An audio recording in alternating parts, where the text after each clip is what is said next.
Nama saya Aulia Nur Fadilah. Nama saya Bahi Faisal Ayas. Nama saya Bintang Aryansya Putra. Nama saya Prasintia Trenjelika. Nama aku Indana Rafailah Alilatul Beriza. Di sini saya akan menjelaskan pengertian penyakit diabetes mellitus. Apa itu diabetes mellitus? Diabetes mellitus adalah suatu penyakit kronis yang ditandai dengan peningkatan kadar gula darah yang tidak terkontrol akibat gangguan pada produksi atau fungsi insulin. Insulin adalah hormon yang dihasilkan oleh pankreas yang berperan dalam mengatur kadar gula darah dengan membantu glukosa masuk ke dalam sel tubuh untuk diubah menjadi energi. Pada penderita diabetes, tubuh mengalami kesulitan dalam menggunakan insulin secara efektif atau tidak mampu memproduksi insulin dalam jumlah yang cukup. Akibatnya, kadar gula dalam darah tetap tinggi dan dapat menyebabkan berbagai komplikasi serius jika tidak dikelola dengan baik. Diabetes mellitus termasuk penyakit degeneratif. Diabetes mellitus dikategorikan sebagai penyakit degeneratif, yaitu penyakit yang terjadi akibat proses penuaan atau penurunan fungsi organ tubuh secara bertahap. Penyakit degeneratif umumnya berkembang dalam jangka waktu yang lama dan sering kali tidak menunjukkan gejala yang signifikan pada tahap awal. Sebagai penyakit degeneratif, diabetes memiliki dampak luas terhadap berbagai sistem dalam tubuh. Seiring bertambahnya usia, kemampuan tubuh dalam mengelola glukosa menurun, terutama jika disertai dengan gaya hidup yang kurang sehat. Kondisi ini menyebabkan diabetes menjadi lebih sering terjadi pada kelompok usia lanjut, meskipun kini semakin banyak ditemukan pada usia muda akibat perubahan gaya hidup modern. Berdasarkan penyebabnya, terdapat beberapa jenis penyakit diabetes mellitus yang umum dialami. Yang pertama ada diabetes tipe 1. Sebelumnya dikenal sebagai diabetes yang bergantung pada insulin. Ditandai dengan produksi insulin yang kurang dan memerlukan pemberian insulin setiap hari. Diabetes tipe ini terjadi karena sistem imun tubuh menyerang sel beta pankreas yang berperan untuk menghasilkan hormon insulin dan lebih dari 90% mengalami kerusakan permanen. Diabetes tipe 1 ini biasanya muncul bukan karena pengaruh gaya hidup dan lebih sering terjadi pada anak-anak atau remaja. Penyakit diabetes tipe 1 ini termasuk penyakit yang tidak dapat disembuhkan dan bertahan seumur hidup, tetapi gejala diabetes ini dapat dikendalikan. Pada diabetes mellitus tipe 1, tubuh tidak memproduksi insulin sehingga membutuhkan tambahan insulin dari luar setiap hari. Pengobatan untuk diabetes mellitus tipe 1 meliputi suntikan insulin atau menggunakan pompa insulin, mengonsumsi makanan sehat, melakukan aktivitas fisik secara teratur, dan mengendalikan tekanan darah dan kadar kolesterol. Yang kedua ada diabetes tipe 2. Diabetes tipe 2 mempengaruhi cara tubuh menggunakan gula atau glukosa sebagai energi. Kondisi ini menghentikan tubuh menggunakan insulin dengan benar, yang dapat menyebabkan kadar gula darah tinggi jika tidak diobati. Diabetes tipe 2 sangat terkait dengan obesitas dan merupakan akibat dari resistensi insulin dan defisiensi insulin. Resistensi insulin merupakan karakteristik yang sangat umum dari diabetes tipe 2 pada pasien yang mengalami obesitas. Dengan demikian, pasien sering memiliki konsentrasi insulin yang lebih tinggi dari normal. Namun, beberapa orang yang mengalami obesitas tidak dapat memproduksi insulin dalam jumlah yang cukup. Dengan demikian, peningkatan kompensasi sebagai respon terhadap peningkatan konsentrasi glukosa darah tidak memadai, sehingga mengakibatkan hiperglikemia. Jika konsentrasi glukosa darah meningkat ke tingkat yang sama pada orang yang sehat dan pada orang yang mengalami obesitas, orang yang sehat akan mengeluarkan lebih banyak insulin daripada orang yang mengalami obesitas. Yang ketiga ada diabetes gestasional.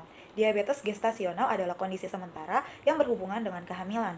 Dalam situasi ini, kadar glukosa darah meningkat selama kehamilan, tetapi biasanya kembali normal setelah melahirkan. Saya akan menjelaskan gejala-gejala penyakit diabetes mellitus. Penyakit diabetes mellitus seringkali tidak menunjukkan gejala apapun pada awalnya, sehingga banyak orang tidak menyadari bahwa mereka terkena penyakit diabetes mellitus. Nah, agar tidak terlambat, kita harus mengetahui apa saja tanda dan gejala dari penyakit diabetes mellitus. Yang pertama, penderita sering merasa haus. Yang kedua, penderita sering buang air kecil, bahkan di setiap jam yang disebut dengan poliuria. Yang ketiga, penderita sering merasa lesu, lemah, dan tidak bertenaga. Yang keempat, penderita mengalami infeksi terutama di bagian kulit, vagina, dan juga saluran kemih. Ada juga gejala yang jarang terjadi yaitu mual atau muntah, mulut kering, infeksi jamur, dan gatal-gatal pada kulit. Ada juga gejala lain dari diabetes mellitus. Yang pertama, kaki sakit dan mati rasa yang disebabkan oleh kerusakan syaraf tubuh yang biasa disebut dengan kesemutan. Gejala ini biasanya ada selama 5 tahun atau lebih pada penderita diabetes mellitus. Yang kedua, pandangan kabur yang berasal dari kerusakan lensa atau katarak. Yang ketiga, masalah kulit munculnya bercak hitam yang terjadi karena kerusakan syaraf dan jaringan kulit akibat tingginya kadar gula darah. Yang keempat, penderita diabetes mellitus juga akan mengalami penurunan berat badan secara drastis karena kemampuan metabolisme yang terganggu. Penyebab diabetes mellitus tergantung pada jenisnya. Pada diabetes mellitus tipe 1, penyebab utamanya adalah reaksi autoimun yang menyerang sel beta pada pankreas, sehingga produksi insulin terhenti. Faktor genetik dan infeksi virus juga dapat memicu kondisi ini. Pada diabetes mellitus tipe 2, penyebab utamanya adalah resistensi insulin, di mana sel tubuh tidak lagi merespon insulin dengan baik. Faktor resiko seperti obesitas, pola makan yang buruk, dan kurangnya aktivitas fisik juga berperan besar dalam perkembangan penyakit ini. Sementara itu, pada diabetes gestasional terjadi selama kehamilan akibat hormon plasenta yang menyebabkan resistensi insulin. Oke, untuk pencegahan diabetes bagi manusia normal, ada beberapa langkah yang harus Anda semua kerjakan, seperti menjaga berat badan ideal, karena kelebihan berat badan itu dapat meningkatkan risiko terkena diabetes sampai dengan 80%. Dan kalau ingin untuk menurunkan risiko tersebut, minimal itu olahraga fisik 30 menit sehari, seperti jalan cepat, bersepeda, yoga. Lalu yang kedua adalah konsumsi makanan sehat. Nah, makanan sehat apa yang harus dikurangi nih untuk mencegah terkena penyakit diabetes? Yang pertama itu kurangi gula, nasi putih, dan makanan ultra processed food seperti nugget, sosis, seperti itu. Lalu kenapa dengan gula dan nasi putih? Gula ini ya seperti kita tahu, diabetes ini adalah penyakit yang memang diderita orang yang tergantung banyak gula dalam darahnya. Jadi ya bisa dibayangkan bagaimana gula dapat mempengaruhi diabetes. Lalu nasi putih, kenapa nasi putih bisa menyebabkan gula darah ini naik? Karena dalam diri kita ini ada yang namanya enzim amilase yang dapat mengubah karbohidrat menjadi gula, dan salah satunya nasi putih ini adalah yang paling banyak gula daripada karbohidrat yang lainnya.